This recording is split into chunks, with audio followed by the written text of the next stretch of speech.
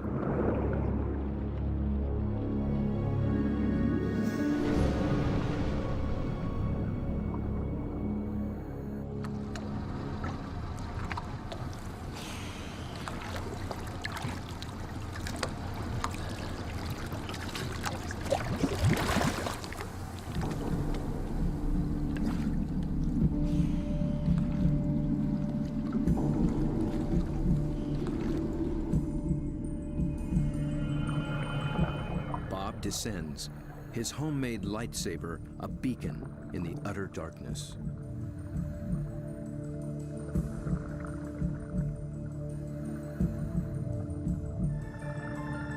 Right away, there's a complete surprise. Mobile arrays. They're seldom seen in a school like this. Already the night has taken on unexpected possibilities.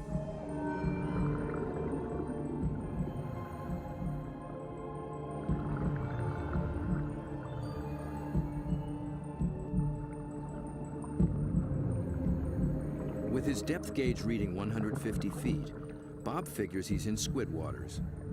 He powers up.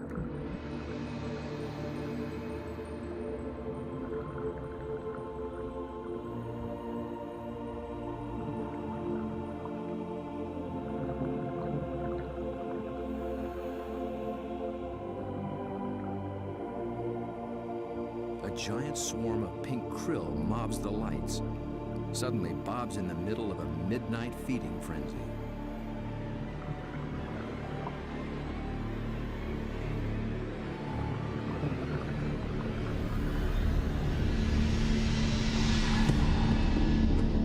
Then, rocketing up from below, Humboldt squid.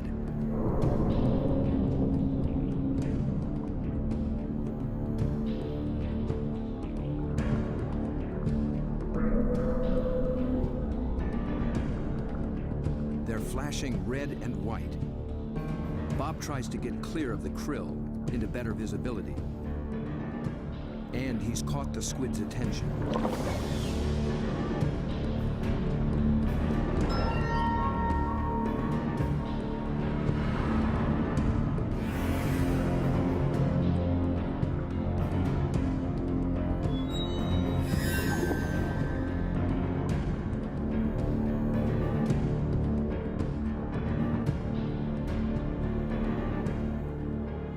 Transfixed by this enormous eye up from the deep.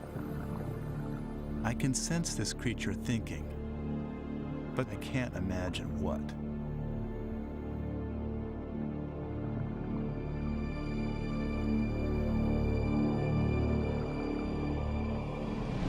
A minute later, contact.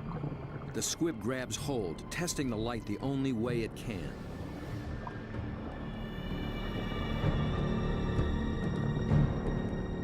The feel of hard plastic must come as a surprise, and it circles me as though curious. Then, it comes back for more. This time, the aggression is gone.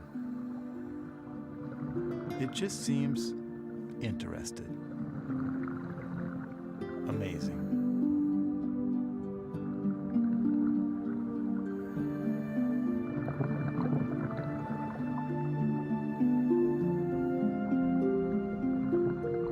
Play for a moment.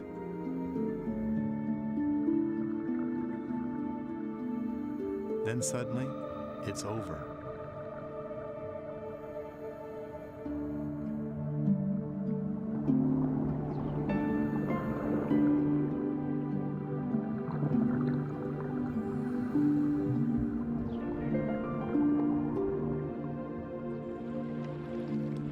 The fishermen are relieved just to see me alive.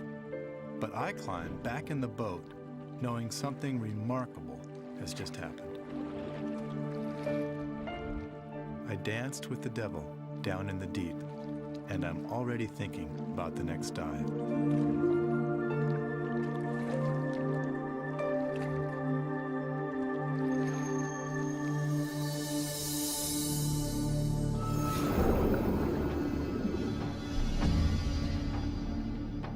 It's certain that Bob will return to dive again with the mysterious Humboldt, perhaps with a new strategy on how to make contact.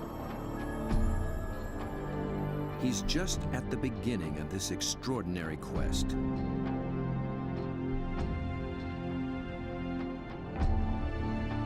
But who will he meet next time in the waters below? Friend or foe?